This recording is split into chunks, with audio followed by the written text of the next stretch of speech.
خلیفہ ہارون الرشید کی بیوی ملکہ زبیدہ بنت جعفر فریضہ حج کی ادائیگی کے لیے مکہ مکرمہ آئیں۔ انہوں نے جب اہل مکہ اور حاجاج کرام کو پانی کی دشواری اور مشکلات میں مبتلا دیکھا تو انہیں سخت افسوس ہوا۔ چنانچہ انہوں نے اپنے اخراجات سے ایک عظیم الشان نہر کھودنے کا حکم دے کر ایک ایسا فقید المثال کارنامہ انجام دیا جو رہتی دنیا تک یاد رہے گا۔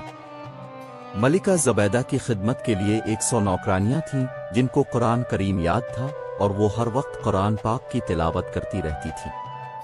ان کے محل میں سے قرأت کی آواز شہد کی مکھیوں کی بھنبھناہٹ کی طرح آتی رہتی تھی۔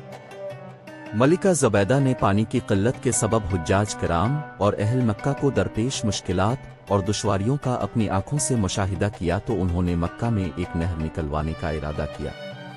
اب نہر کی کھدائی کا منصوبہ سامنے آیا تو مختلف علاقوں سے ماہر انجینئرز بلوائے گئے۔ مکہ مکرمہ سے 35 کلومیٹر شمال مشرق میں وادی حنین کے جبال تاد سے نہر نکالنے کا پروگرام بنایا گیا۔ اس عظیم منصوبے پر 17 لاکھ دینار خرچ ہوئے۔